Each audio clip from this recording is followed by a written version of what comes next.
27th meeting of the Economy, Energy and Fair Work Committee for 2020. We have apologies from our member Rhoda Grant. Item 1 is a decision by the committee to take items 3 and 4 in private. Are we agreed? We now move on to agenda item 2, which is evidence on the Heat Network Scotland Bill. And for this session, we have 2 witnesses. First of all, Gavin Slater, Head of Sustainability from Glasgow City Council, and David Armitage, Roads Policy and Asset Manager from Aberdeenshire Council, who is representing the Society of Chief Officers of Transportation in Scotland. Now, if you allow I think we've got the mics on, and if I might start just with a very general first question, and that is about the definitions in the bill. And I wonder if our 2 witnesses could comment whether they think the definitions are adequate to include current and future technologies. In other words, are they future-proofed? Perhaps I'll go to Gavin Slater first of all on that one. Thank you very much, Chair, and thank you for inviting me to the witness. Yes, I feel that the definitions are more than adequate currently in the document. I don't see anything in there that causes me any concern that might not be sufficiently future-proofed. And the same question to David Armitage. I also feel the definitions are adequate and potentially useful in that I can see that the differentiation between a district heat network and a communal heating system might be useful in framing secondary legislation appropriately. So, yes, I agree that definitions are good. All right, we'll come to committee member Maurice Golden, who may want to drill down into that a bit more. Maurice Golden. Thank you, convener. I would like to ask the panel, we've seen issues in the past with incinerators with planning consent for combined heat and power then not connecting up. In terms of this bill, do you think that the waste heat definitions are adequate to ensure connections?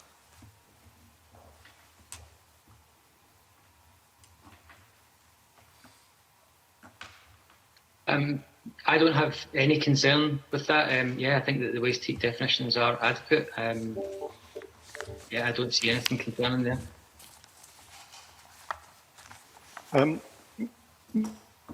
My point of view of roads authorities, so in that context, I don't really have any comment on the waste heat definition. Thank you, panel. I wonder if you have any comments on the provisions for decommissioning in the bill and if they are sufficient. Can I come in there? From the point of view of roads authorities, I do have some concerns about the decommissioning, that maybe things would need to be put into a bit more detail, which could maybe be done later in the process in secondary legislation. But from the point of view of a roads authority, if apparatus was decommissioned, there would need to be some assurance that the roads authority wouldn't be left with a liability for in looking up space under the road and potentially deteriorating. So in other legislation, for other utilities, there are provisions for what happens if an organisation ceases trading, and I'm not sure that this is quite covered. Yeah, I would second that. I think the same for local authorities. We don't want to be left with assets stranded. That with some other things, I think there's definitely more detail that could be required, but I imagine that will come in further legislation. Okay, and just as a follow-up to that, do you think the financial memorandum is sufficient or will additional resources be required?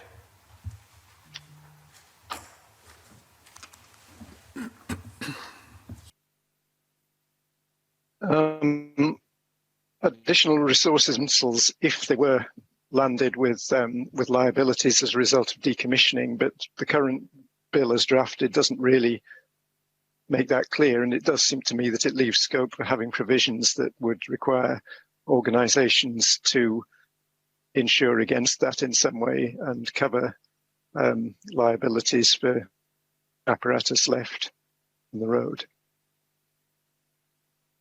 Yeah, I would agree. I think that's something that's clear concern for local authorities as well. So more definition in that would be helpful, certainly. I think the bill as a whole has certain elements that definitely look to require more resource to support that. So more definition would help clear up understanding. Thanks for that. Final question. You've mentioned about amendment by regulation to the bill. Do you think this is adequate enough to ensure flexibility, or are there certain aspects that you feel should be included in the bill itself?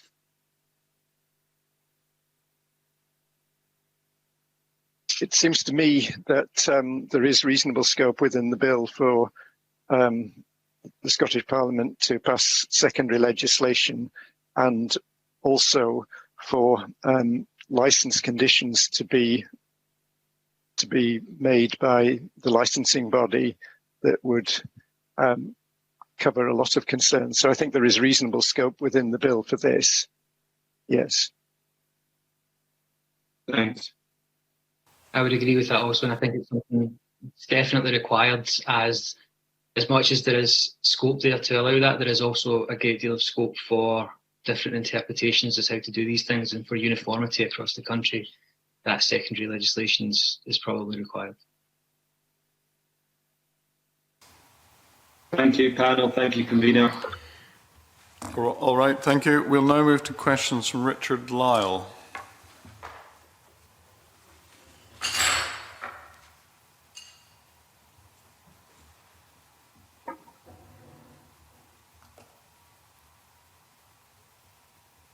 Thank you, convener.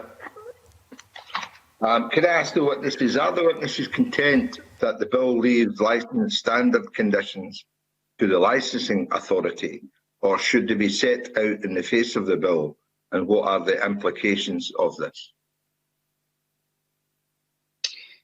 I think that currently the bill isn't sufficiently detailed, but that detail could be covered in supplementary legislation. So at the moment, the bill presents a good framework and aligns itself very clearly with, certainly from Glasgow's perspective, the direction of travel. But that detail is still required. So whether that requires to be in this bill or through supplementary legislation, one or the other is required. My experience with previous... sorry. Carry on. Yeah, my experience with previous legislation has been that if there's a lot of detail in the face of the bill, it can cause problems later on when circumstances change, and it's obviously difficult to have new primary legislation because that only comes up relatively infrequently. So based on experience with operating previous legislation that related to roads, I've generally found it better to have a lot of the detail coming through in secondary legislation that can be amended as required, so long as the main principles are set out in the primary legislation. So basically what it's suggesting, David, it's got to be flexible. Is that the case? In my experience, that usually works out best, yes.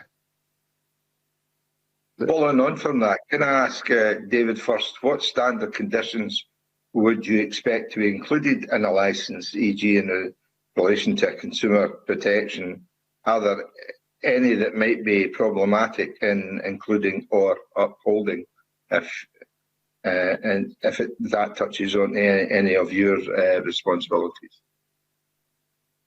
Well, my comments relate to the Council's functions as roads authority, but I would expect licence conditions would include things like statutory power to place and maintain apparatus in the road. And the way the bill is set out with the distinction between heat networks and heating systems, it may well be appropriate that there's different kinds of license, that the district heat networks would perhaps have statutory powers to place and maintain apparatus in the road, whereas the communal heating systems wouldn't have these powers. And there are parallels with electronic communications licenses where public networks normally licenses come with the power to place and maintain apparatus in the public road, whereas private networks don't come with this power. So these are the main types of licensing condition that would impinge on my field of expertise. I'm afraid I can't really comment on consumer protection. Yeah, I can understand that. Gavin Slater, have you got any comments? I would wholeheartedly agree with David. Access to the subsurface infrastructure is crucial. Also for us, in terms of consumer protection, I mean, really, we are determined to view district heating as both an environmental solution and a poverty solution. So making sure that there are conditions in there with regards to pricing and protecting people in fuel poverty, but also maintaining market conditions to allow it to be competitive. These would be fairly crucial as well. That's fine. That's me, convener. Thank you. Thank you. We now come to questions from the Deputy Convener. Thanks very much, Convener. I wonder if I could ask one or two questions about the consent process, and probably more for Gavin, I think, from Glasgow City. Gavin, the policy memorandum, it includes fuel poverty as an assessment criteria, but it's not on the face of the bill in any way. Do you think that we should be including or thinking about that particular topic as a core part of the consent process for heat networks and communities? I mean, it definitely is a core consideration. I think David's point earlier about the flexibility of the bill is quite important. Not every heat network conceivably is going to be domestically connected, so it could be that they are driven more industrially and more commercially. What we want to see in Glasgow is that any domestic connection is at the very core driven by alleviating fuel poverty, and that there is a control on the price point for that sale of heat. Any disbenefit to the operator from delivering at that source of heat at that cost can be hopefully recovered through the commercial customers. So I think it's absolutely a core consideration, and I think in my feedback we did say there was really just a passing mention of it in the bill, but not being expert enough in legislation, I think the point about the bill being flexible and supplementary secondary legislation, maybe given more detail, seems appropriate. What about the role, though, for local communities at all in this process? I mean, they have to have a role to play, you would imagine. We're surely moving away from the idea that we do things to communities and we should be doing things with communities. So what's the community role in this process? What should it be? Yeah, absolutely. I think we've been working very hard on the local heat and energy efficiency strategy process, and by virtue of that, we're almost a step ahead, I think, of the bill, and that we've already started to look at assigning district heating zones in the city, and in doing that we will be consulting with the communities about what that means, because historically, as you say, district heating zones and other things kind of have been done to the area, so we will be seeking consultation with the people there to see what they want. But district heating is still quite a confusing subject, I think, especially when it comes to pricing, when you're buying heat as opposed to buying a unit of gas, which is a very different thing altogether. So we have a few examples now in the city of where it's been successful, and we would use them, and examples from the likes of Aberdeen and how they've engaged with the community. So there definitely is a community engagement process involved in that, but we see that already wrapped up in the development of the local heat and energy efficiency strategy.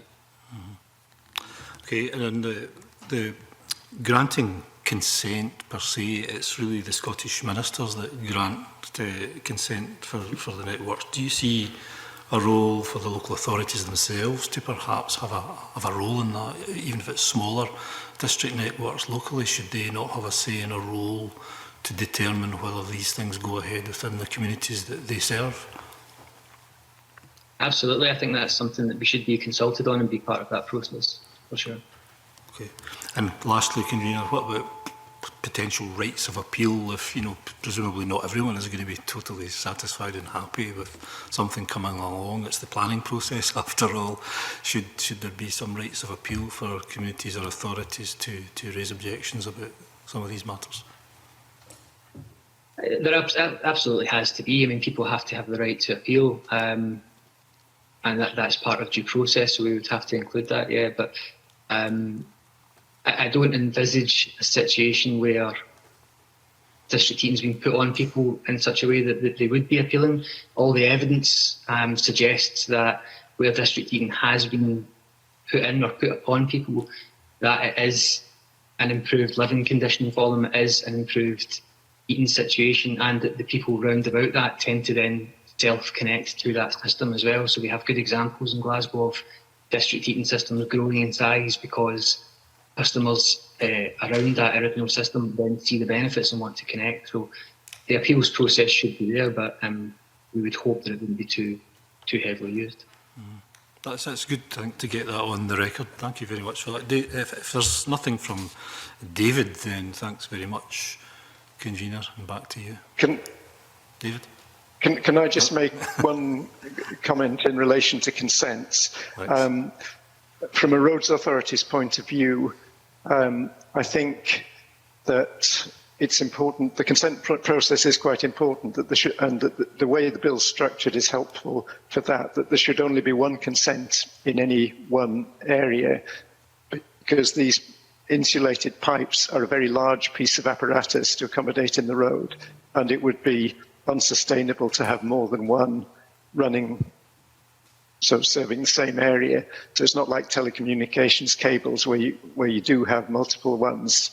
I think with these, the licensing system should be exclusive and should result in one system in any one area.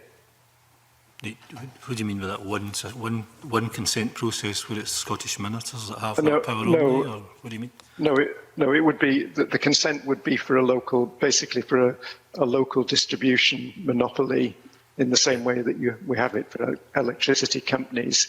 That it would be important that the consent was an exclusive consent for an area, and that you couldn't have multiple pipes running through the same area, which would be obviously technically inefficient, but would also be just unsustainable for the space in the road. Okay, thanks very much for that, David. Thank you. Questions now from Colin Beattie.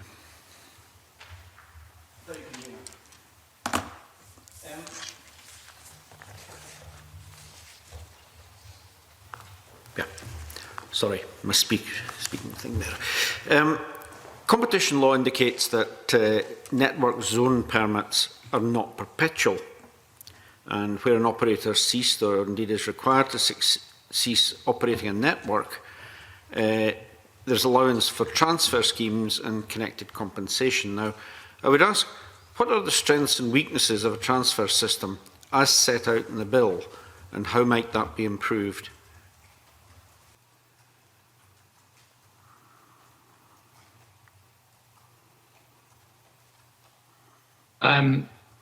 So I think that in the long term, a city is keen to be in control as much as possible on how the network grows. And I think that come the end of a consent or a licence condition, that reversion back to the ownership of the council certainly helped to control the planning and growth of the network. And I think earlier comments there made by David about having the one system in the roads, that kind of helps as well with that, because what you want to have is one main distribution system connecting up various effective islands of district heating. So by transferring back to the ownership of the council or local authority or whoever is involved, and I don't think that necessarily that transfer has to come back to the council. It could be that that's transferred to another operator, or that the same operator takes on a new term of licence. But it maintains a certain standard, and it maintains a level of holistic planning for the city, at least, to look at how these systems are connecting together. I mean, it's an assumption that the ownership might go back to the council. It might not.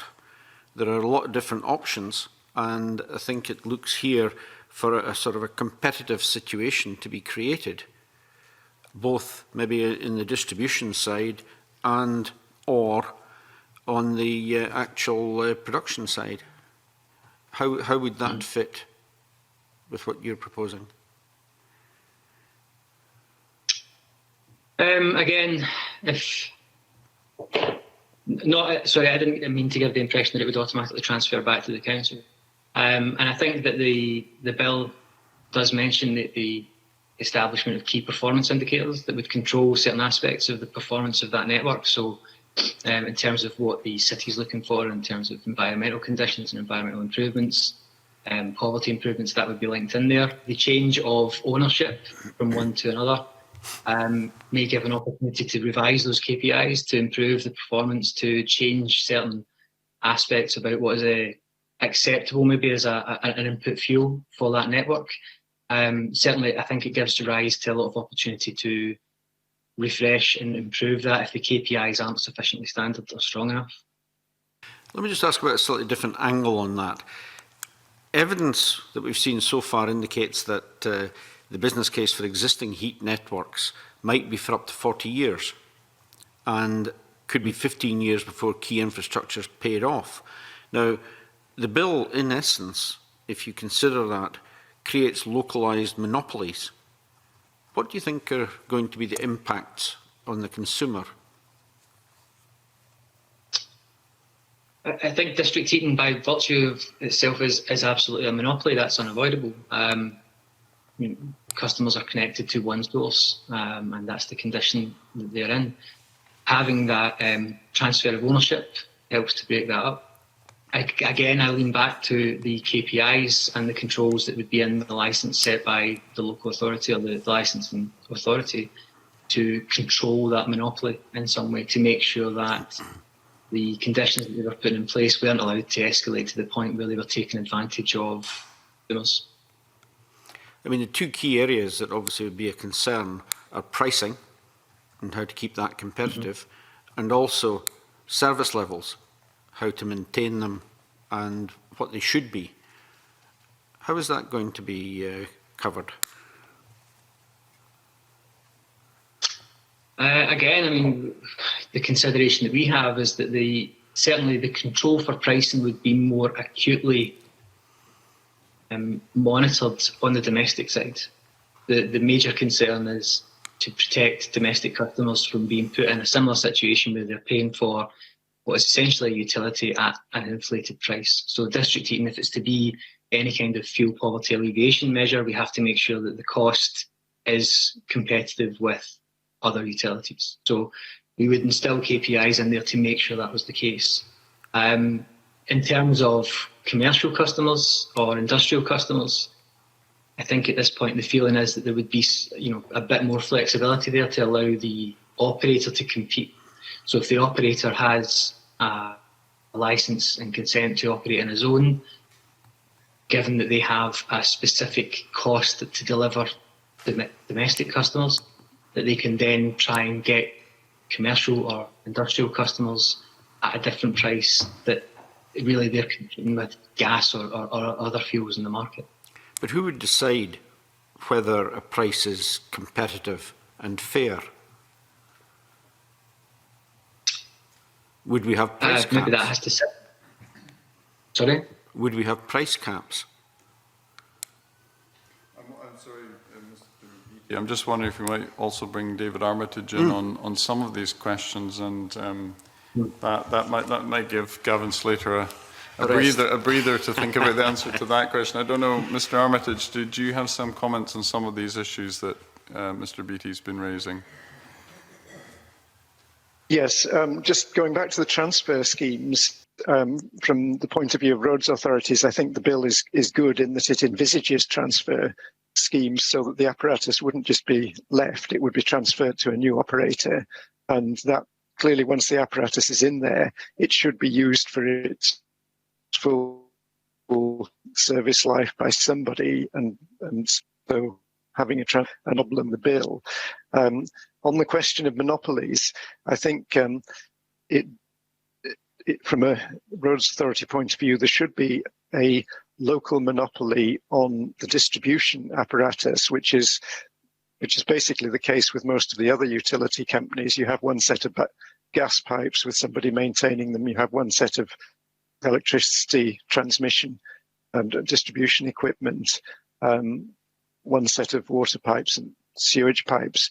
But you can have elements of competition on the other aspects. So you could have competition potentially on who sells the energy to the consumers, which again is parallel to other utilities, but it would be probably chaotic if you had competition that resulted in multiple sets of apparatus being installed in the road. So I think I can see that it's important to get the right balance between competition and monopoly, but I think with utilities, that balance of monopoly for the apparatus in the road, but managed monopoly. Obviously, with a monopoly, you have to have good regulation, but a strongly regulated monopoly plus competition for the supply of whatever people are buying is probably the way to go.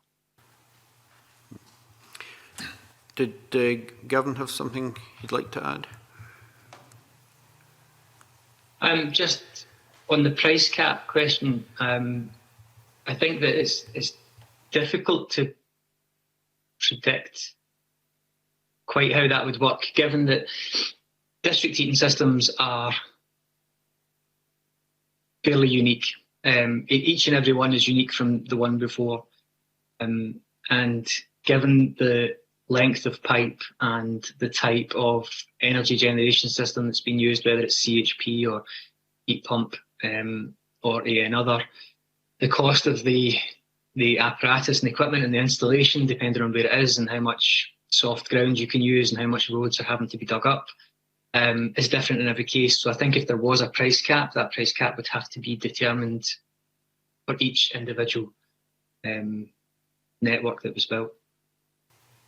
And as to who determines that price cap, I think there would have to be some kind of calculation created to manage that. Okay, thank you. Thank you. A follow-up from Maurice Golden. Thank you, Convener. Just a quick question around visibility over assets and pricing and maintenance. Who would have the visibility around an operator in terms of costs? Would that just be the regulator? Do you see a role for the council, or indeed competitors as well? Thinking about prior to a transfer, how do we ensure that the operator is pricing at the right levels, is maintaining it, but also prior to a transfer, who would have knowledge and visibility over their operations within the context of the bill?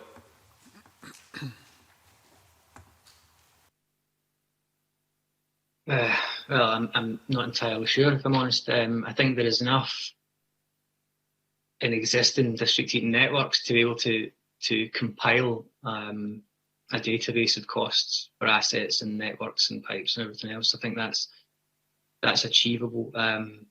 The visibility, though, how that's created and where that sits, I'm not entirely sure. Thanks. David? As far as I can see, that is a role for the regulator, the way the bill is set out, and that would be equivalent to how it operates with other utilities. Thank you, panel. Thank you, Convener. I'll bring in Andy Whiteman for another follow-up on this subject. Thank you very much, Convener. Yes, it's just a couple of follow-ups to what's been said already. In an earlier response, David Armitage, I think to Colin Beattie, you implied that there should be no more than one consent in any one area, yet the bill makes no provision for that.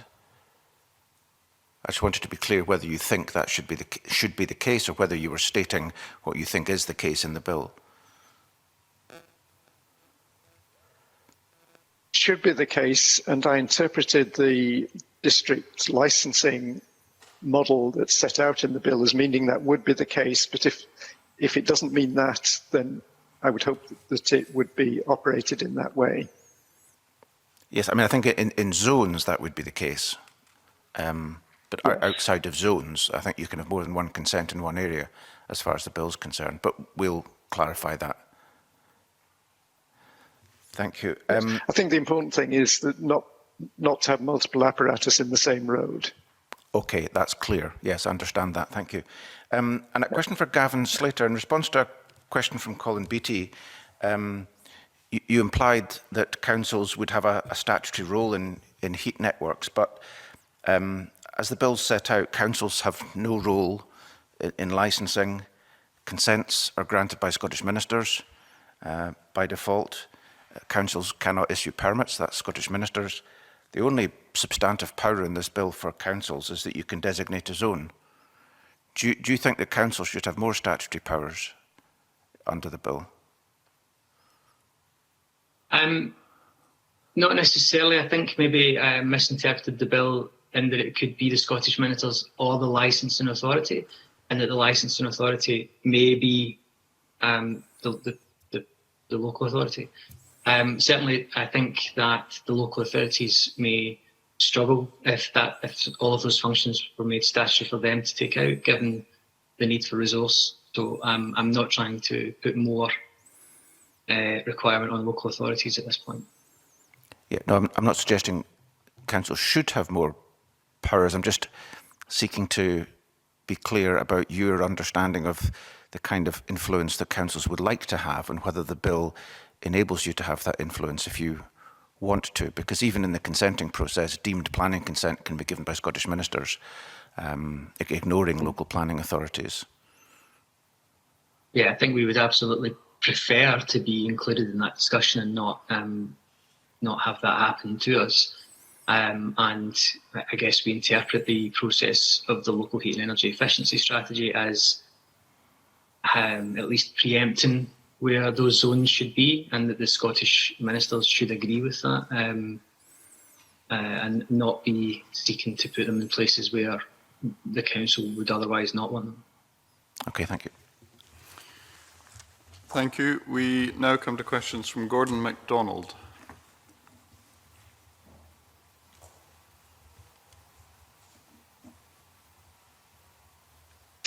Thank you, Convener. And my questions are initially for Gavin and any follow-up from David.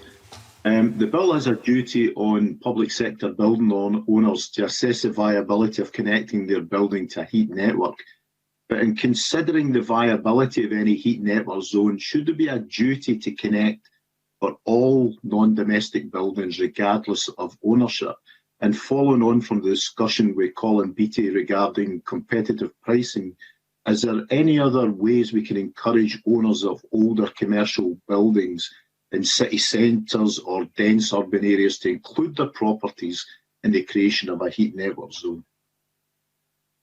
Yeah, so we think that there should be a compulsion to connect, and there are certain times within which it makes sense to do that if the building's been refurbed or released or sold.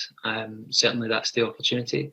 I think that one of the difficulties for district heating to date is that surety of customer, and that's absolutely critical for the success of any district heating network. So there has to be some compulsion there to connect. With regards to owners of older buildings or anything else, I think ultimately it's going to come down to the cost of that heat and the improvements that it makes on their building. So I think it's a fairly simple argument with them to try and get them to connect. If we can't compel them to connect, is to make it good value for them. Okay, David, I see you want to come in. That was actually on the previous question. I apologise. Sorry. I'll just move on to my next question. How could the designating and permitting process be improved to ensure a more strategic and joined-up approach to local implementation of national policy on heating new and existing buildings? And how do we improve the permitting process? I honestly, I'm not sure on that one. Okay, David, do you get any view on that? Not really, no. I'm Just afraid. move on. Section 39 of the bill identifies key criteria to be considered in identifying anchor buildings. Is that criteria adequate or are changes to the bill required?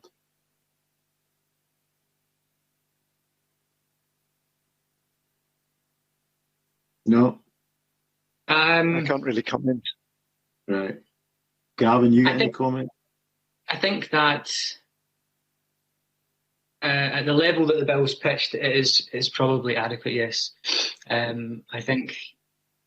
can't think of anything immediately that's missing from that, and it follows the thinking through from the creation of the Scottish heat map and everything else that we're looking at, the amount of thermal energy required, but also making sure that is considering renewable sources. So yeah, I think it covers it well.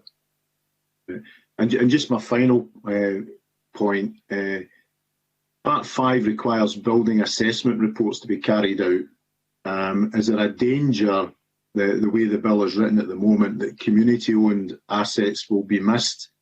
And when a building assessment report is carried out, and it can be seen that a building is particularly suitable for connection to a heat network, should there be a requirement for an explanation as to why it cannot or should not be connected? In my opinion, yes, I think there should be an explanation as to why not. And I think there probably can be a number of suitable explanations as to why not. One being its natural proximity to a heat supply. But certainly if a building is known to be suitable, then every effort should be made to connect that. If not immediately, then certainly strategically in future plans for growth of the network. Thanks, David. You got anything to I'm add? afraid no, I don't have anything to add to that. Right, okay, thanks very much. Thank you. A few questions from myself. I want to ask about the local heat and energy efficiency strategy, or LEES. And there have been a couple of pilot projects by Glasgow and Highland Council, so it may be that Gavin Slater will have the first responses on these, as it were, but obviously, David, you may also have comment to make. So I'd like to ask Gavin, what have the key experiences been from your point of view and the lessons learnt from the LEES pilot projects, and have these lessons been adequately taken into account in the bill itself? Yeah, so in Glasgow we took a slightly or a significantly different approach from the other authorities, in that in the majority of the LEs were in the pilots on a small area, whereas our LEs is from the initial outset for the whole city. And that's been a fairly significant undertaking, and it follows on from previous energy master planning work that we've done. So it follows a consistent line of thought throughout the city and strategically how we deal with these things. In terms of lessons learned, the LEs process is still quite loose and not extremely well defined. So a lot of that has had to be established internally in the council. And one of the things that we've really been concentrating on is it really twofold. One, obviously, is the creation of heating zones for district heating. And before this bill was produced, we were looking at the sort of concession model approach that we've seen across Europe, and getting operators in to deliver district heating networks. And I think the bill really covers the same approach as we were adopting. We're quite happy that the work that we've done to date hasn't actually been in vain and is now going to be changed by the bill. And in fact, in my response to the bill, one of the things that it said was that those cities that have been working on their LEs in, I think, section 38, subsection 2A, it says that the assessment of the zones should be repeated, and it should be repeated every 5 years. We wanted to make sure that if an LHES had been undertaken close to the bill coming close to that work wouldn't necessarily have to be repeated because the work had already been done and the LHES in effect, certainly for us at least, has been echoing this bill. So we're really pleased that the bill is actually following the same process or the same thought process that we have been. Thank you. May I just ask, before perhaps we come to David for any comments he has, is the approach you adopted in Glasgow, is that what some might refer to as a whole system approach? And if so, how does that, you've sort of hinted at that being different than other local authority approaches. How does that distinguish itself from other approaches? And what's the advantage or disadvantage of the different approaches adopted? So the way that we interpreted LHES was to look at a holistic approach just to look at planning for the city and to designating zones across the city that would work. I think the other authorities have taken a similar approach, but they have focused on one specific area to undertake that LHES. They then, I understand, will replicate that approach for other areas in the city. So I think the ultimate endpoint would be the same. Just the approach and around is slightly different. We didn't want to end up with having to develop several strategies for several areas to try and tie it all into one large strategy, which was tied into a housing strategy as well, to make sure that we had, as you say, a sort of whole system approach to housing development, housing management, asset management, public buildings, and heat supply to those buildings. And just following on from that, are there any changes that should be made to the statutory system that we see before us as a result of the pilot projects from your point of view? And have you been given enough time for planning and implementation of this once the bill goes through? I think the work that we've done in the LHES certainly puts us in a good position. Once the bill goes through, I think there will be probably a good bit of time required for local authorities to understand how this impacts on them if they haven't already done a considerable amount of work in that way. But I think most local authority areas have been doing this in some form or another and have been consulted on the bill, so it shouldn't be too much of a surprise when it goes through, and hopefully they're in a position, I believe some better than others in terms of resource and how they've aligned energy and planning resources together to work on these things. But it will be different for each area. Thank you very much. And David Armitage, do you want to make any comment on the LHES project? I don't have anything to add to that. I haven't got direct experience of that. All right, thank you very much. We now come to questions from Alison Hall. That's okay. Thank you. Good morning, committee.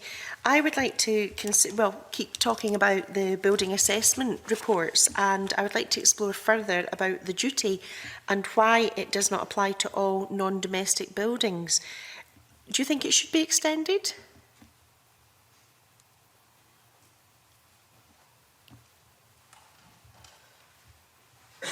I can't see a reasonable justification for why not. And do you have anything, Mr. Armitage? No. I don't have anything to add on that. Okay.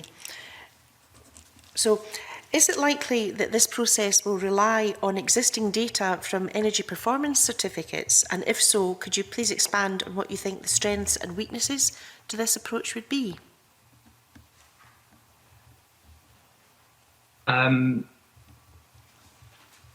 I think energy performance certificates are lacking in certain areas. I think better building assessments can be done than energy performance certificates. They are clearly have a value and give an indication of a building's performance, but the recommendations that come out of them aren't always appropriate. I'm sure that the data collected as part of that process will be of use, but I think the actual assessment itself perhaps has to be done in a different way than the way that that's granted. Okay, thank you. All right, we'll come on then finally to questions from Andy Whiteman. Thanks very much, Convener. My questions are focused on the provisions in Part 6 of the bill relating to way leaves and compulsory purchase of land to install heat network systems. And I note, David Armitage, in your evidence, well, we should note, of course, the government is consulting on whether and how to provide heat networks operators with licenses to operate under roads. But you point out that this may not be appropriate to provide the kind of statutory powers that are available under utility companies, and that particular smaller operators may be better to ask for permission under the New Roads and Street Works Act. I mean, are you confident that this conversation is going to lead to a place that you're comfortable with, or do you want to see some, amendments to the bill as it stands at the moment? I hope it'll lead to a place that I'm comfortable with. My concern on that is that under present legislation, there are two ways that companies can lay out and maintain apparatus in the road. One is by having statutory power to do so. The other is by having permission from the Roads Authority. I would be very concerned that the bill didn't create a third way, and it's not entirely clear from the bill as drafted whether it potentially would or not. I think it probably wouldn't, but I think that would need to be addressed. On the two ways that doing the statutory powers come responsibilities as well. And so in order to exercise statutory powers to place and maintain apparatus in the road, it's necessary to comply with quite a lot of legislation and codes of practice. And people need to know how to do this. So for a small operator, it might be better to actually have a process where they ask for permission from the Roads Authority, and the Roads Authority can then help them. So for example, the works have to be registered in the Scottish Roadworks Register. Roads authorities have a statutory duty to coordinate all works of all kinds, which they do through the register. But in order to use the Scottish Roadworks Register, an organisation has to sign up to it and has to have properly trained people who know how to use it. So for somebody who it might be difficult, and it's easier to do it through the Roads Authority, which would mean the Roads Authority would then register the works and for them. So it's just a matter of getting the right legislation. But my concern was that the way it's drafted, it could be interpreted as saying that they might get a way leave through a road, which wouldn't be what happens. But that I think maybe it needs to be tightened up a little bit just to make clear that if they are working in the road, it needs to be one of these two ways, either through statutory powers or through application to the Roads Authority. Okay, so your concern about the third way, as it were, laid out in the bill, is linked to whether the term land includes roads. Is that correct? Yes. I think in law, land would include roads. So in that sense, the way I read the bill is that it does create a third way, but you think that's not helpful. You don't think that's helpful? I think that would be not helpful. That's fine. No, I think the two ways that exist are more than adequate. Fine. And have you had any discussions with Scottish ministers about this question? Yes, I am actually a member of a Transport Scotland group that advises on roadworks legislation. So yes, I do have some input to that. Yes, but have you had specific discussions around the Heat Networks bill and the provision of wayleave powers and roads in that respect? Yes, that has been an item on the agenda for the Roadworks Policy Group, of which I'm a member. And but that's just an advisory group, obviously. Yes, okay, that's fine. So your preference then would be to make clear that land should not include roads and that there should essentially be a separate section or subsection in the bill that deals with roads and makes it clear that roads, that the wayleaves under roads should be dealt with under either of the two existing legal avenues. Is that correct? Yes, that's correct. Okay, that's helpful. And how advanced, are you aware how advanced Scottish Government thinking is on the question of getting authority to work under roads? They say they're going to bring an amendment at stage 2. I don't know when stage 2 will be, but it could be in December of this year, for example. Time's ticking. Have you any, do you know what the timescale is? I'm afraid I don't. It would be the Transport Scotland members of the group who would have the direct contact with ministers on the timescale. Okay. Well, thank you very much for drawing this to the committee's attention. There have been other witnesses who've pointed out potential complexities legally with the wayleave powers, which I think is very useful. I think most people are broadly content with the general policy framework of this bill, but the devil will be in the details. So thanks very much for your evidence. Thanks, Convener. All right, thank you very much. Are there any other questions from committee members for these witnesses? If not, I'll thank our two witnesses for coming in today and suspend briefly to change over to the next panel. Thank you very much to both of you. Thank you.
Hello, Ken. This is Barry from Broadcasting. Can you hear me?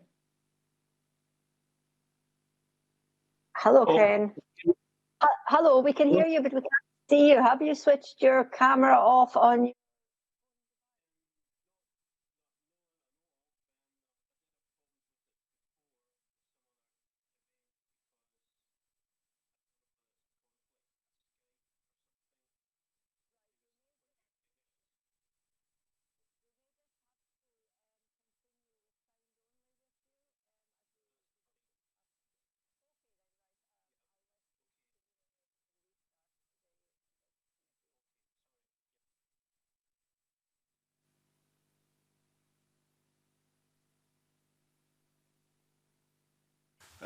Welcome back now to agenda item 2 as we take evidence in the Heat Network Scotland Bill.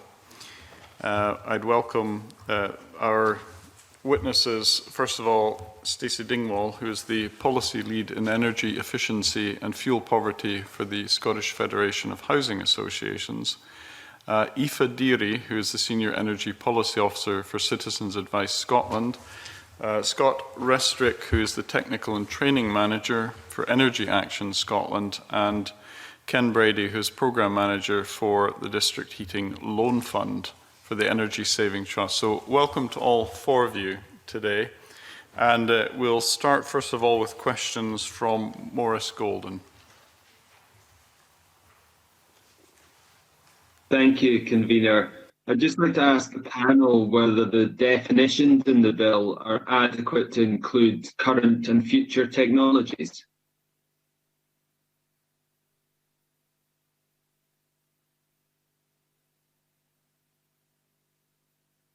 Is that to anyone in particular? Yeah, I think if it would help, sorry, if perhaps if you simply indicate by typing R in the chat function as witnesses, or simply by raising your hand so I can see on screen to bring you in, unless committee member wishes to address it to a specific witness. Okay. Well, I'm happy to kick off. I think the definitions at this particular stage do need to be relatively wide in their scope, and certain aspects of those can be sharpened secondary legislation. And I think it's just important to ensure that we've captured all the main kind of aspects of what is a heat network within the scope of the bill and through its transitions. I think there was a question earlier on about, kind of a difference between, what's a district heating scheme and other types of kind of combined heat and power or whatever, whether there needs to be a lengthy list of definitions. So it seems to have fallen down to 2 things, whether something is a district heating or something is a community heating. And I think it is important to keep those 2 definitions and to work with those 2 definitions rather than kind of having an endless list.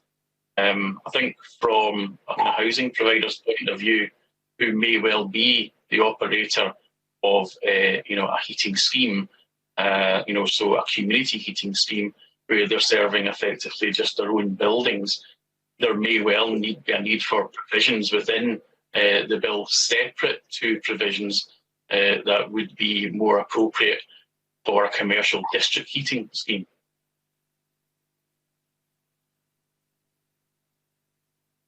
Can I add to that?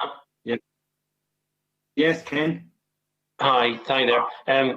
We've responded to the bill and we feel that there's a particular hybrid shared loop heat pump system which is now actually operational across the UK and is going to be more prevalent. We feel that should be included because it's neither community or district heating, strictly speaking, but it does tie the householders into a sort of monopoly supply agreement, because while they're free to choose their own tariffs, they still have to rely on the operator for maintenance provision. It's obviously quite important in a shared loop. I mean, obviously not time to go into detail, but effectively it's 2 heat pumps or more, but shared in a communal loop system.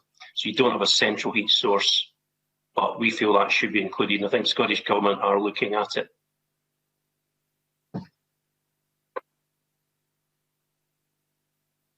Thank you. Do any of the rest of the panel have any comments around definitions? Okay. Just specifically around waste heat in particular, does the bill adequately allow for that waste heat to be defined and therefore captured?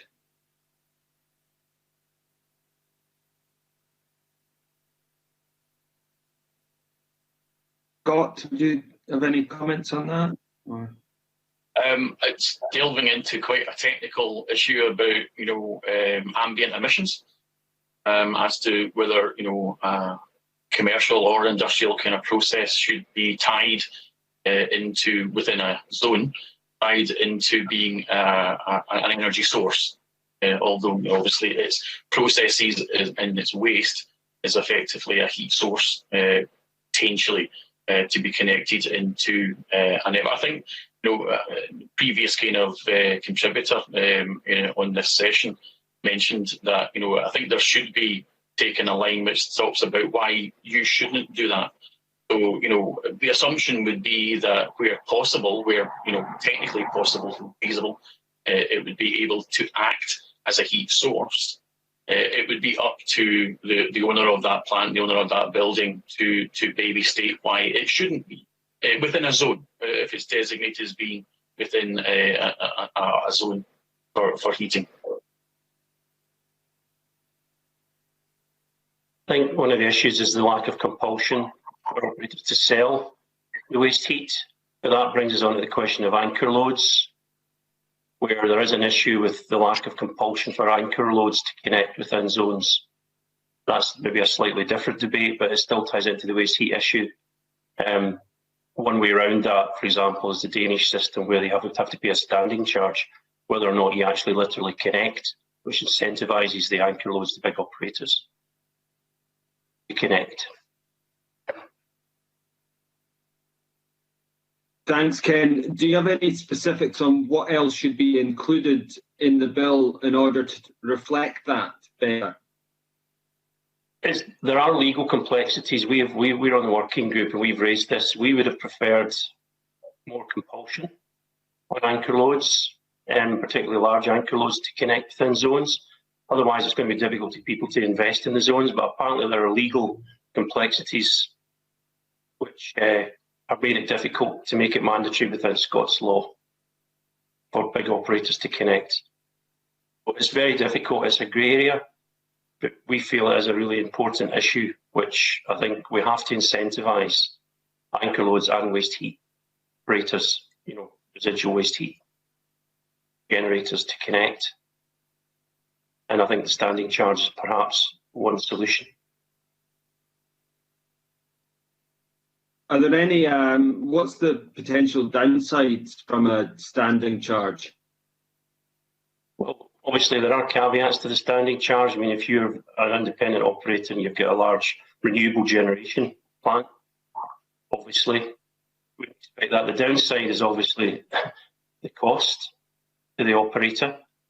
But, the idea behind it is essentially to incentivise. So the pipes would go up to the curtilage of the building. A small standing charge is an incentive for that operator.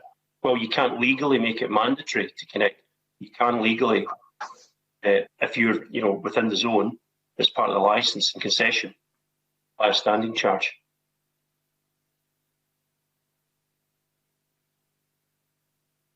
Thank you for that. Thank you, panel. Thank you, convener. All right, we now have questions from Richard Lyle.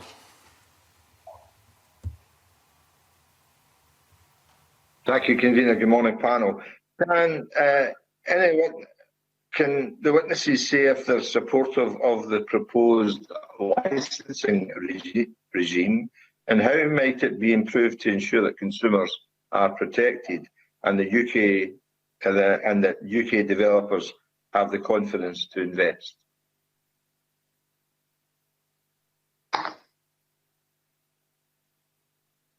Aoife, Anyone? I think, would like to come in. Thank you. Aoife. Yes.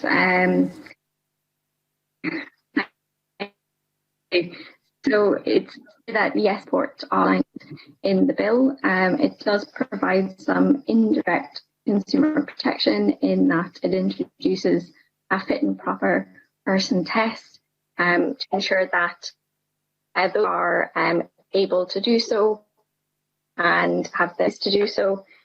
We would like to see some improvements under the licence section. We believe there is a greater role for community engagement, or greater space for community engagement in this section, potentially also under the consenting section as well, as we believe that this will help to ensure better consumer outcomes for consumers of heat networks. Thanks for that. Can I also ask if witnesses are content that the bill leaves licence standard conditions to the licensing authority, or should they be set out in the face of the bill? And if they are, what are the implications of this? Stacey Dingwall, I think, wanted to come in. Thank you. I just want to say, on behalf of our members, we are supportive of the licensing regime set out in the bill. The only thing that members who I've spoken to are existing providers of heat networks would just like to see a bit more clarity on the transition period to a licensing system for existing providers, and just a bit more clarity of what that might involve in terms of costs and other burdens. And lastly, Convener, can I ask whether addressing fuel poverty should be included in the standard conditions of a HN licence, or whether it would be more appropriate to include it as a factor in consenting or zoning? Possibly, if I may want to come back in regard to that. Yes, thank you. We do want to see fuel poverty take a more central role in the bill, ideally on the face of the bill.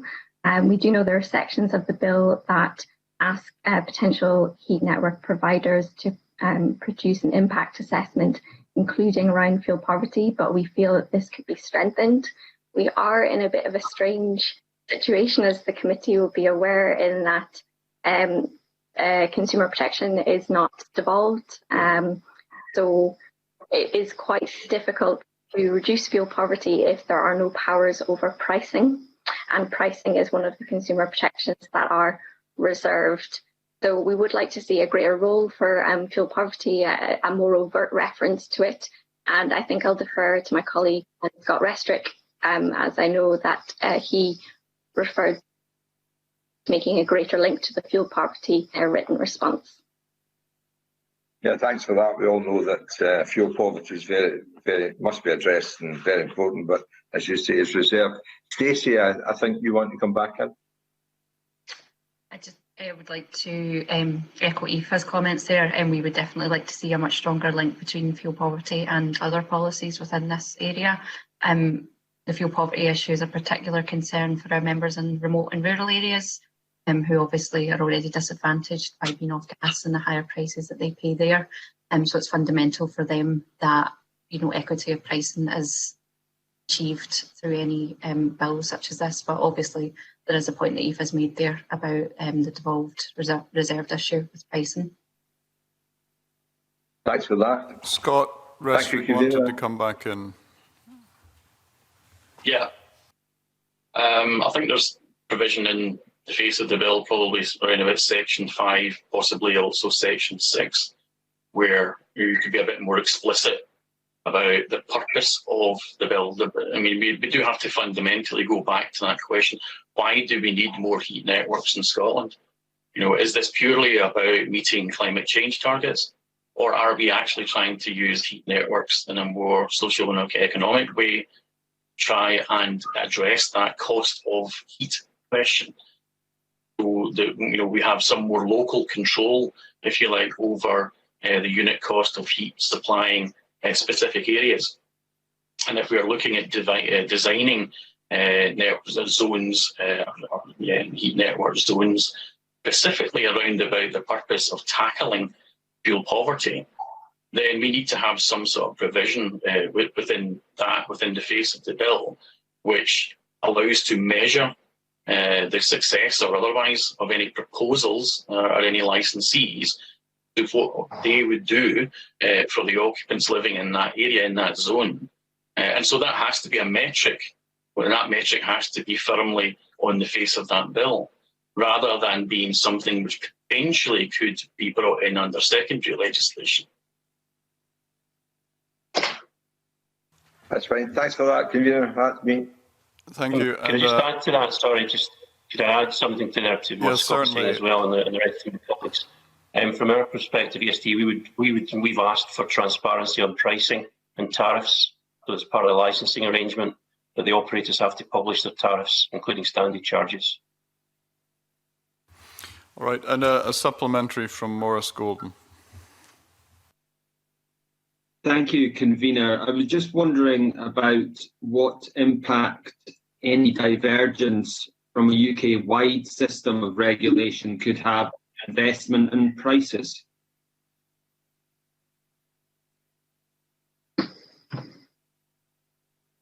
Who would like to come in? I think Aoife Deary wanted to come in either on the previous point or on this question.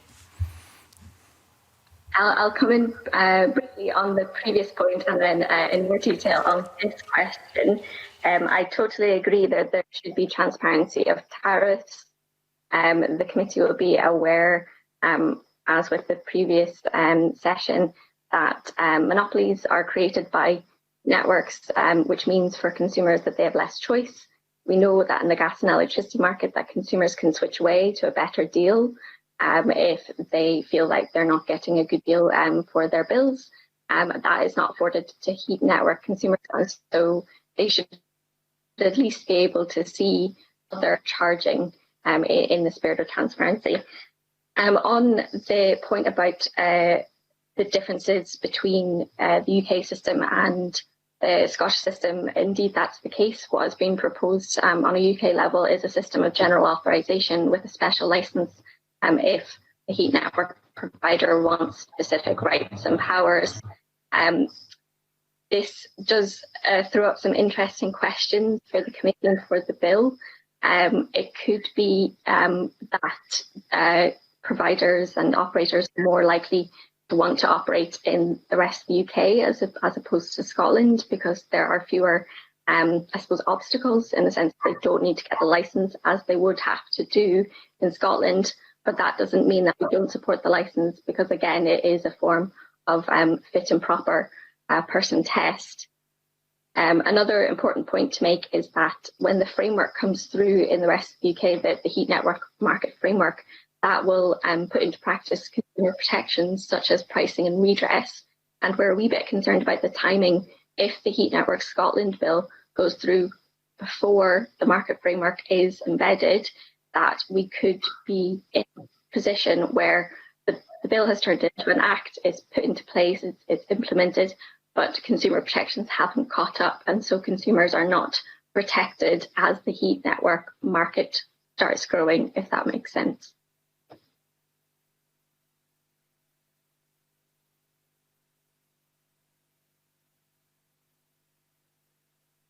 Do any other of the panel members wish to comment on the supplementary question?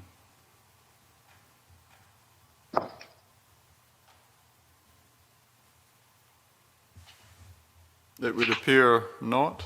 Oh, sorry, I beg your pardon. Scott Restrick, I think, wants to come in. A slight delay there. I think we'll blame that on the internet. I think there is, possible contention, and Aoife's right about the legislative timelines here, kind of working at different paces. That there is the consumer protection issue in terms of energy, is a reserved matter. I think what we're looking at doing here in Scotland is having a proper framework for expansion of heat networks as a heat service. And it's right that we look at what it is that the Scottish Government can do to protect consumers, but obviously there will be something more within Great Britain that would potentially be more about the consumer part of that being reserved. The pricing issue, I think I just want to kind of come back on that. There is some kind of precedence here, looking at where we have gas networks and independent gas networks and how the regulation and pricing happens with them. It's a thing called Special Condition 18, and it has a very long history, which I'll not go into. But what that does is limit the price of gas supplied in independent gas networks, but equates it effectively to an average price that you would expect to pay on the mains network. And I think there could be kind of lessons borrowed from that kind of approach when we're looking at maybe a light touch kind of approach to capping.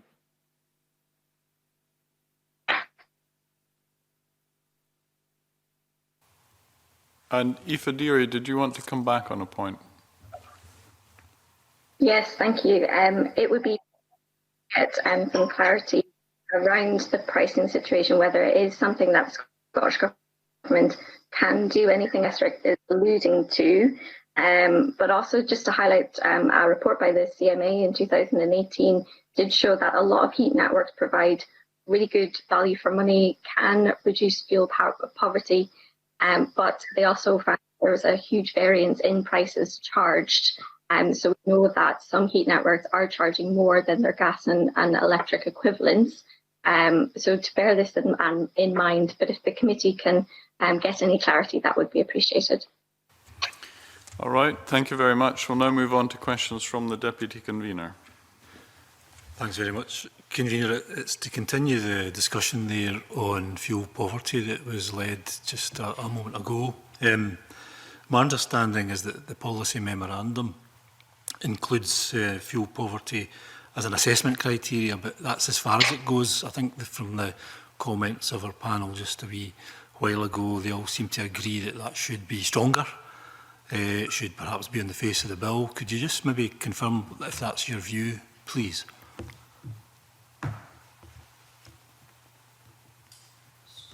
Strick and then Aoife Deary as well. Yeah, definitely. I mean, certainly in our response to the evidence call, that was really the main kind of argument that we would have, is that there seems to be that kind of the elephant in the room here, that we have a bill on heat networks which doesn't really seem to have a provision within it which ties any licensee or any network operator into having some kind of fuel poverty assessment as part of that licensing process.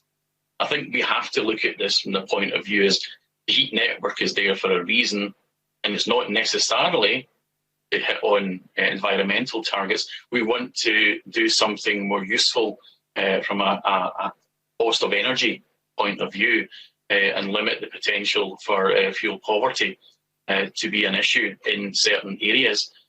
I think from our point of view, we would definitely support a view that there needs to be something on that face of the bill, either in Section 5, Section 6, which specifically states fuel poverty as being that kind of test, as being that kind of aspect of a licence.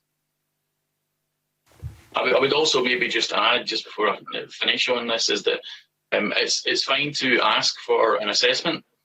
It's important, and this would probably need to be in secondary legislation, but it is important to define what you mean by that assessment. There are often we rush to utilising what's available, and so things like energy performance certificates may appear in the face to be a useful way of gauging an assessment around about fuel poverty, but we would warn against using something like an energy performance certificate without it being significantly amended and being fit for purpose.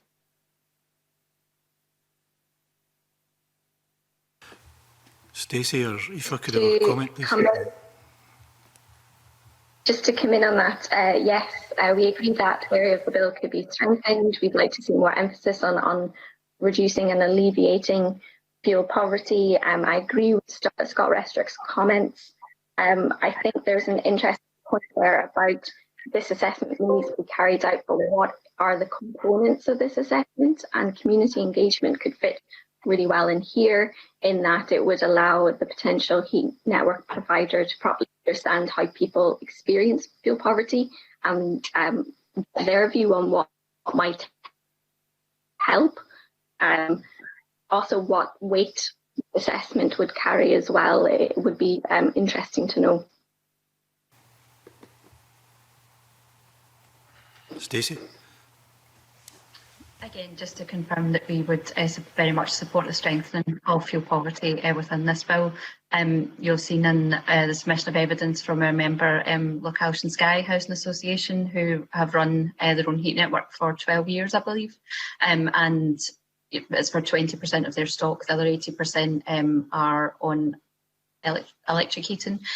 So even though they're able to achieve lower prices for that 20% of the stock that's on the heat network, it's still the price higher than they would if they were actually on gas. So it's just important that we take this into consideration for the remote and rural areas, that this has to be fundamental, especially for them to reduce fuel poverty. Okay. Again, from EST's point of view, you would also welcome strengthening of affordable warmth fuel poverty provision in the bill, and I would go further to say that as part of the concession agreements, you could make a provision that you have to offer a price which is less than the counterfactual as part of your concession agreement to operate within a zone. And that is the case in Denmark, where your licence actually is a prerequisite for that, is that you have to offer a fair price, you know, either compared to or less than the counterfactual. Okay. I think the views on fuel poverty there, Convener, are pretty clear. I wonder if I could turn to ask a question on consent, per se, the deemed consent is in the gift of the Scottish ministers. Do you see, or do you think that there should be a role for the local authorities in that process? And what do you think the community role should be in all of this? How is their voice given effect in any aspect of this process?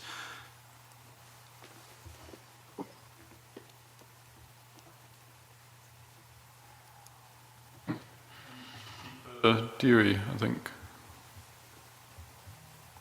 I'll leave it to my colleagues to comment on the local authority aspect of it, but it will come as no surprise to the committee that we want to see greater community involvement at very early stages, not just through being consulted, but being genuinely involved throughout the process. So not a case of just being consulted once online, which is often, I think it's fair to point out, pretty inaccessible for a lot of people. So I think there should be a culture created where a wide range of consultations that involve the public in different ways should be encouraged. If I could just take a quick moment to demonstrate what happens when community engagement doesn't happen and providers don't know their consumers so well, that would be appreciated. The committee might be aware of a heat network that was set up in 2012 in northwest Glasgow. This area is in the top 1% of deprived areas of Scotland. And in 2018, over 90 consumers were disconnected from the heat network due to high arrears, which was due to a price rise. These households included quite vulnerable households and households with children. This meant, in practice, that households were left without heating and hot water. The arrears were also due in part to a low awareness of how to use the new system to best effect. Another barrier was that the provider was charging a reconnection fee of over £270, plus a proportion of debt to be repaid before connection was possible. And obviously this was not possible for many in the area. So if better community engagement had happened beforehand, the providers would have better understood the needs, incomes, characteristics of the consumers, and this situation could have been resolved quicker or avoided altogether. Okay. Any other views from the panel there before I move to my next question? So you can theoretically designate a heat zone based on heat loads, but without the end users, you don't have a heat network. I mean, it begs the question, Convener, that is it possible that we could find ourselves in a situation where the local community have no say in whether the heat network is granted permission or not? They have no say in the pricing policy that's applied to them, and it could end up being more expensive than the system that they had prior to this because they can't switch supplier. Is that possible?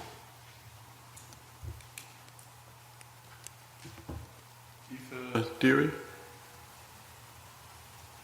Indeed, that is, and that is why we are so keen for better community engagement to be embedded earlier, and for Scottish Government to be working very closely with their colleagues in the Department of Bays on the issues around consumer protection, including pricing, to make sure consumers are protected in this.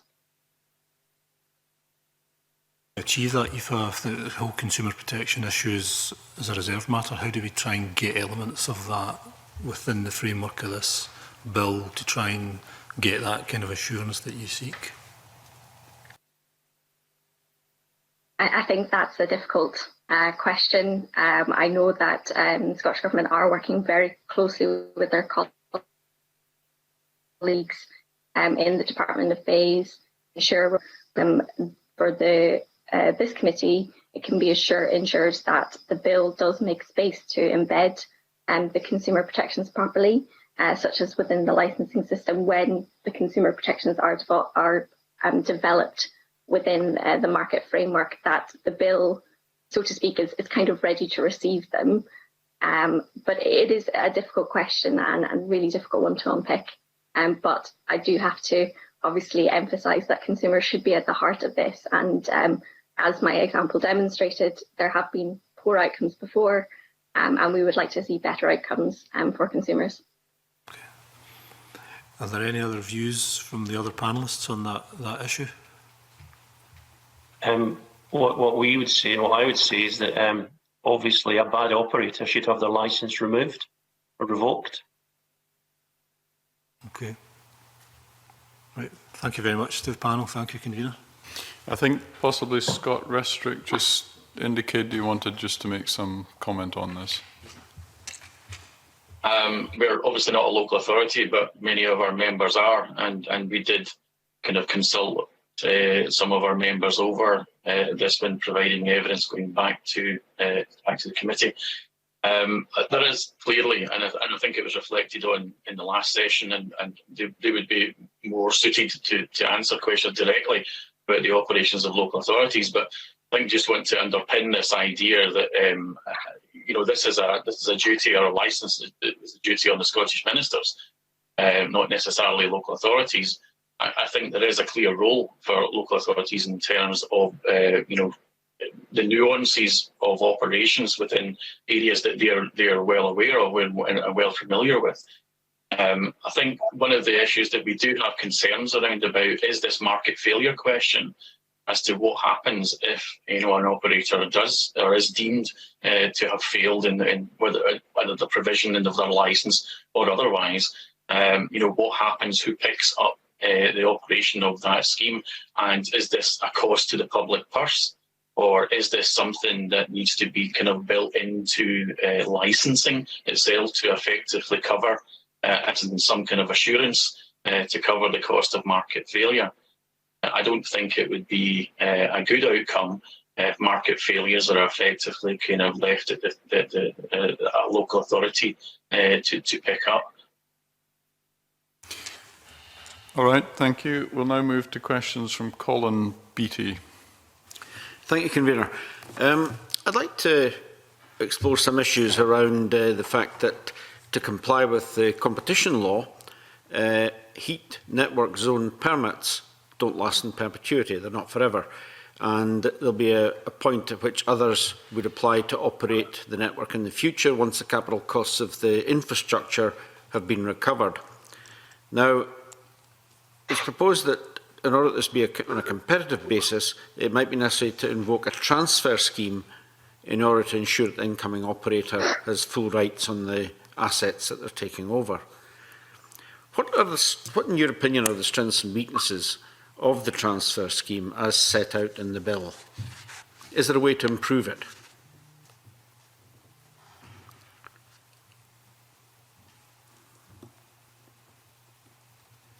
Scott Restrick. I think that I was kind of alluding to that just a moment ago, which is I don't think is particularly clear about how that transfer, if that transfer happened because of a market failure, or at the end of a licence or whatever, how that's paid for. Is that a cost to the public purse, or should that be something which is cost reflective within the licensing system? We would certainly not want the end users to have to pay for what would effectively be the cost of any kind of transfer. It should be completely transparent to the end user, the householder, and maybe in this case. That shouldn't then create a situation where householders or users of the system are effectively paying more than they were previously. There needs to be some kind of protection in that transfer process. Others have a view on this? I think Aoife wanted to come in.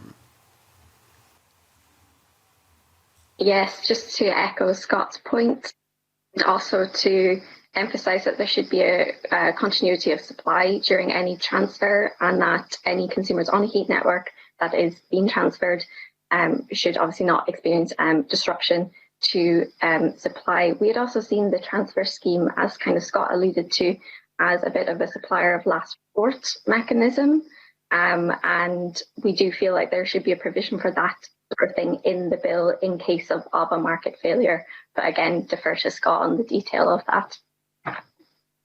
The detail of it shouldn't be left to secondary legislation.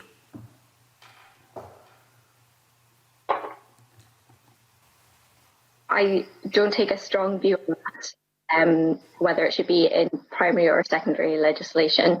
I would just not take a strong view on that. Okay. I would defer to my colleagues on that. I think Ken Brady was wanting to come in on this point. Yeah, just to say that on the working group, we've looked at this. It is an issue. Supplier of last resort. Obviously, these arrangements are transitional. We feel that there's the role of the regulator to play an aggregator role here. We don't think end users should be penalised. I totally agree with Scott on that one.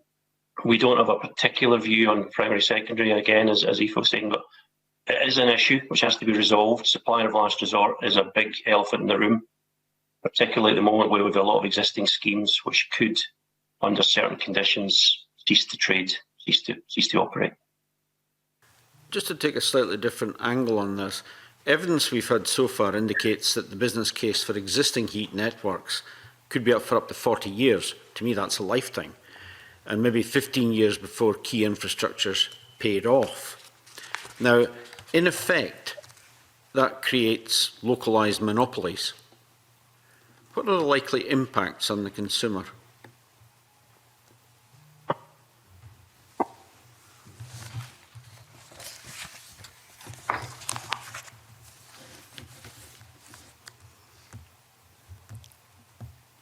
Any takers?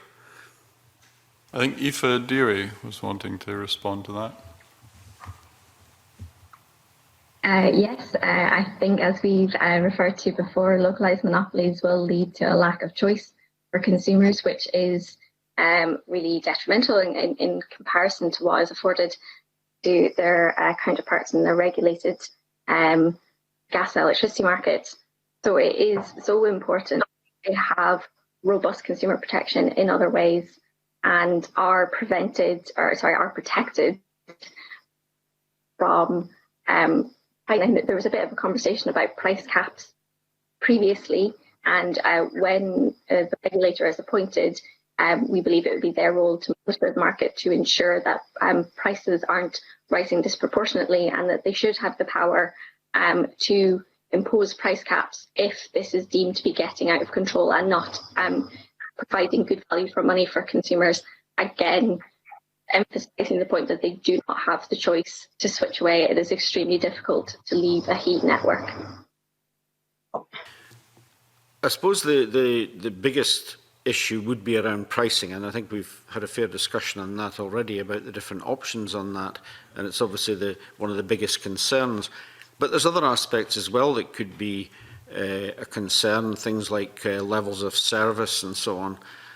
And if you're looking at a 40-year window, perhaps, reinvestment back into the system how do we handle those aspects?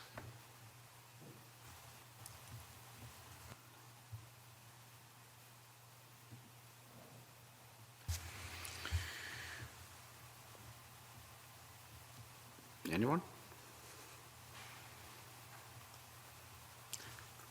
How do we ensure there is a minimum level of service maintained?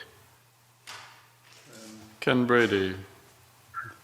Yeah, I mean, it's quite normal for all operators to have a sinking fund which they'd set aside for anything, not only ongoing means but capital replacement costs, etc., etc. That should be part of the business planning of the life cycle of the scheme. Should there be anything in the bill about that? I mean, there could be quite substantial reinvestment back into the project. I think most business cases are presented for, consumption to funders and investors, and a business case without a sinking fund would probably be dismissed, to be honest, as being non-practical. It's a fairly standard operational requirement.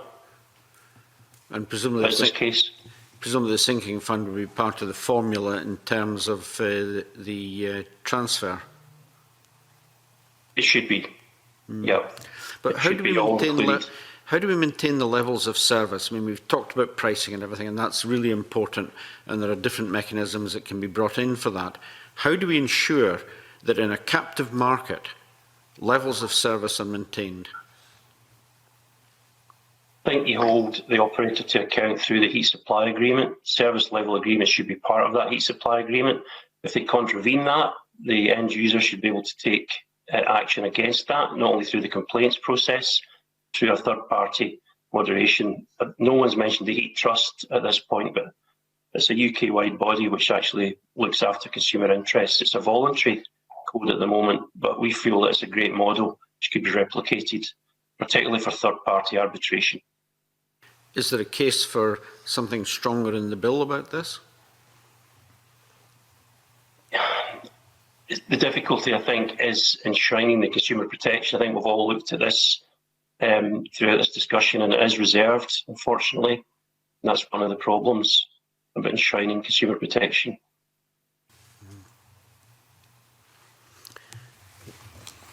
I think Aoife, Deary, and also then Scott had one or two comments to come back on that last point by Colin Beattie before we move to questions from Gordon MacDonald. So first of all, Aoife.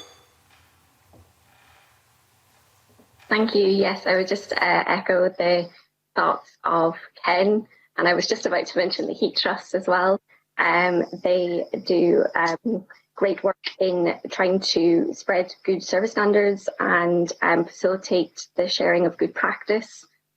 So would flag up their work as sort of a precursor to what should be embedded in the regulation. But as Ken pointed out, it is a voluntary scheme, and there is currently very low uptake, as to our knowledge, in Scotland. So we'd really like to see more heat networks becoming registered participants of the Heat Trust in order to share good practice, learn from the community ahead of regulation. Ken is completely right to say, yes, consumer protection is reserved, so that does make this conversation a bit complicated. Otherwise, we would look at if service standards were being a regulator should have a role in enforcement, such as removing licenses in severe situations, or taking any other such action that they deem proportionate and appropriate, and would also echo the comments on having a robust independent complaints route. Currently, only Heat Trust members, their consumers, have access to the Energy Ombudsman to help them resolve their complaints. And we think it could be almost a quick win in a way to just expand access to the Energy Ombudsman for all Heat Trust consumers and to have their complaints dealt with. And Scott Restrick. Yeah, just picking up Aoife's kind of last point there. I mean, I think there's some good lessons that we can learn in the way that the renewables industry kind of grew up which was running alongside the thing called REC, which was the Renewable Energy Consumer body. So there was somewhere independent, if you like, that people who had taken the choice to invest in renewables could then kind of take any complaints about those kind of, whether the installation or the operation or whatever of those renewables. I think, the heat network, through the Heat Trust, which is kind of like a similar kind of body there, albeit voluntary, again, similar to REC. But I think REC has become now more of a kind of, not mandatory because it isn't, but, it's become a part and parcel of that kind of growth of the renewables industry in the UK. I think that, a similar kind of approach for heat networks would, I don't know if it can be supported explicitly within the Act. I don't know if you can direct operators that must be members of that. But I'm sure that there's probably ways through the licensing that can be scored or valued in some way.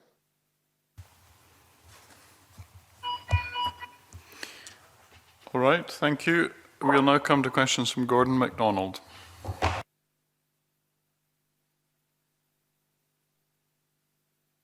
Thank you, Convener.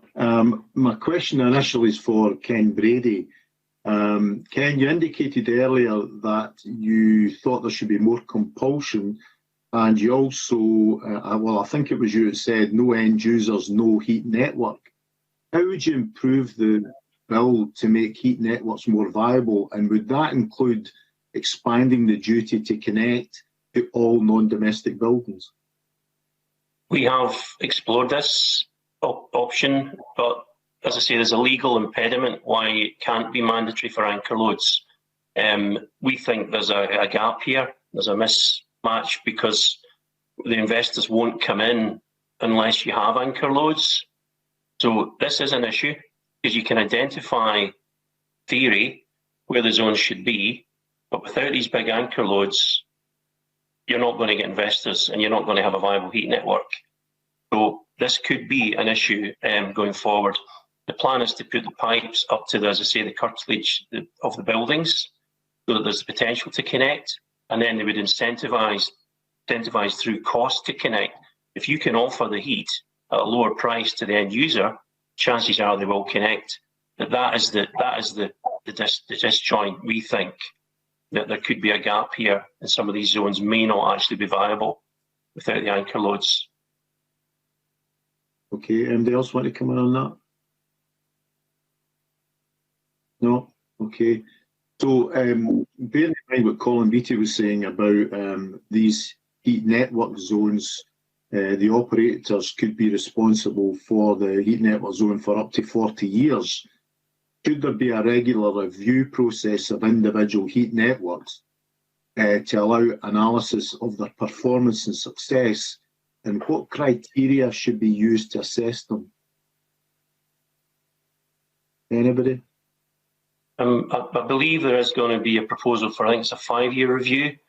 Now, personally, I'd be in favour of a 1-year review, but the industry has pushed back a bit on that. I think all the metrics that we've discussed should be there: affordable warmth provision, levels of complaints, technical standards, service provision standards. These should all be part of the KPIs that you're looking at in terms of the metrics. Aoife Deary, I think, want to come in.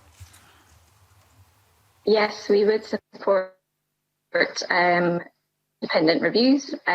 Proportionate to be every 3 to 5 years, and central to this would be how the consumers have experienced the heat network, what prices are doing in relation to market prices, as in regulated market prices, but above all, how consumers are truly experiencing the heat network should be at the heart of these reviews. And my final point is building assessment reports. Should they be carried out on all potential buildings that could be used for anchor loads, including community buildings? And if a building is suitable for a connection to a heat network, should there be a requirement for an explanation as to why it cannot or should not be connected? Absolutely. Yes, they should have to explain why, if it's suitable. Okay, Scott? Yeah, I think within the designated zones, just taking that blanket approach across all kind of parts of that is explain why you shouldn't. You know, if it's technically feasible to do, then it should be a case of explaining why you don't want to do that. And there can be, and this point was picked up in the first session, there could be perfectly reasonable explanations as to why that is. Okay, thanks very much. All right, thank you. Alison Harris. Yes, thank you. I would like to ask about the duty, because it doesn't apply to all non-domestic buildings, and I would like to know your opinion about whether that should be extended.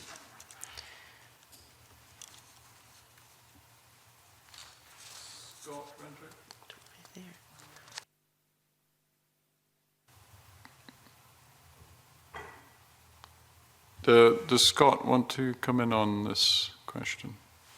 It's not something that we've got a particular view on. Non-domestic kind of is slightly out with Energy Action Scotland's remit, although we obviously recognise that the buildings don't live in isolation and they potentially could be both a load that makes a network economic, but also a heat source. And you know, there's many examples of where non-domestic heat sources have been utilised to effectively heat other buildings in areas. You know, so but what I'm saying is that we don't have a kind of view, if you like, on how non-domestic buildings would interact with the network as a contributor or as a load or whatever. So I don't, you know, I'm afraid it's not really something that we have any expertise in. I wouldn't really want to kind of go into that. Okay, thank you. Yeah, I mean, all I can add to that is there may be an issue with NHS estates where they have to have their own security of supply. Right. There could be provision for them. Okay, thank you. I was also going to explore the fact that the process relies on existing data from the energy performance certificates and what you feel the strengths and weaknesses are to this approach. And I know, I think Scott Rettrick did mention EPCs earlier on.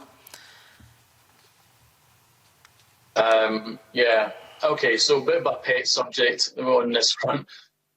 We did do a report for the Scottish Government, which was published at the beginning of 2019. And yeah, it's a pretty technically heavy report, but it's a fairly technical subject. And that covered both domestic and non-domestic EPCs and their kind of usage.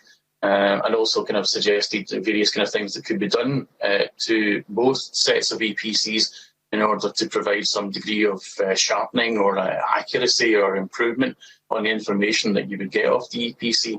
At this moment in time, I would suggest that we don't utilise the EPC to design heat networks. It's there, you know, it was mentioned again in the first session. There are tools that are designed specifically for that purpose. An EPC can probably be useful for very early stage feasibility.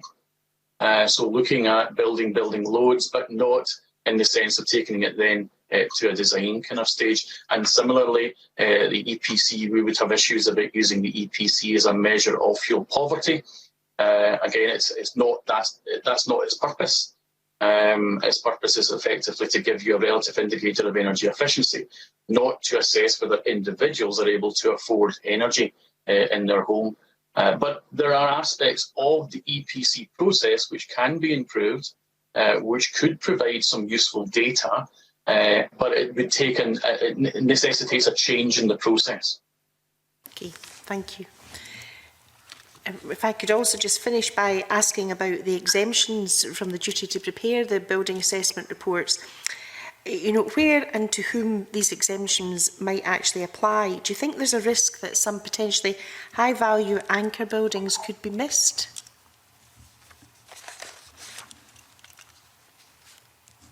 I think Aoife Deary wanted to come in. It may be on, you have something to say on that point, but also on the previous questions. Apologies, I didn't realise. Yes, that's fine, thank you. I can't comment on the exemptions point, but just to echo Scott's views on EPCs and to put in from a consumer perspective, cast around consumer awareness and understanding of EPCs, which is quite low. So the way EPCs are currently set out, the EPC reports that all households should have are not particularly consumer friendly. And if EPCs were to be used in a greater way, it should be considered that they should be redesigned to make them more consumer friendly. Thank you.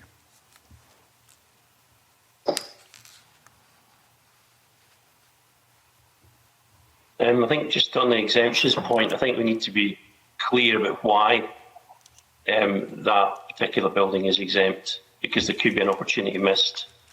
We want to capture as much as possible potential anchor loads where we can. Okay, thank you. Thank you. Finally, Andy Whiteman. Thanks very much, Convener. Could I go back to a point that Ken Brady, please, was making in relationship to an obligation to connect and anchor loads? In response to Maurice Golden and I think Gordon MacDonald, you said that there were legal impediments being identified in the expert group and that it was a grey area. Could you say more about this? What exactly is the impediment? Is it a devolved reserved issue? Okay. Is it a human rights issue? Yeah, unfortunately, this is advice which is privy to Scottish Government lawyers, so we can't unfortunately comment more on that. It was raised at the working group. We did ask some questions, but it was information which was, as I say, privy to the legal advice given to Scottish Government ministers, so we were unable to question that. But do you know what that advice is? We don't know. So you have no idea what the legal impediment is? No. No idea at all? I mean, you're completely blind. We, as I say, we were not privy to that information. Okay, but you were told that there was a legal impediment, but you weren't told what it was? Yeah. Okay, thanks. Yeah.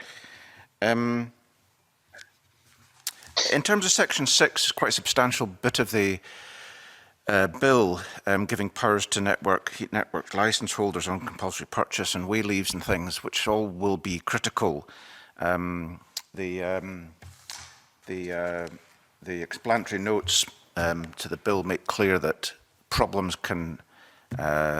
folk can run into problems in relationship to utilities and getting access to land, and the costs can rise. So this is designed to make sure that the relevant powers are available to network licence holders. Have any of you got any views on the powers contained in Part 6 and whether they're appropriately framed?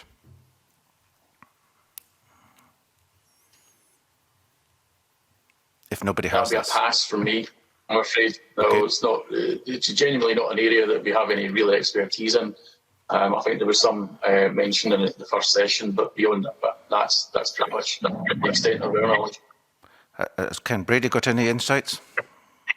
Sorry, could you repeat it again, Andy? So I'm just wondering, in terms of Part 6, which is to do with compulsory purchase and way leaves, have you got any views on whether the provisions are appropriately framed in the bill? We, in general terms, obviously, we feel that the way leaves should be the same as any other utility.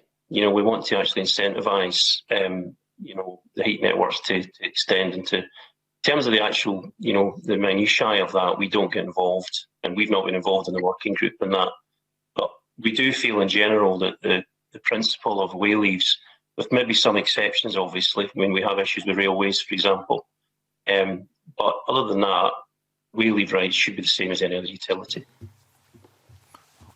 Okay, thanks very much, Commissioner. And Aoife Deary had, I think, comment to make on this. I was going to make exactly the same points as Ken, so he has covered exactly what I was going to say. We think there should be parity with the rights, the way leave rights afforded to the regulated energy market.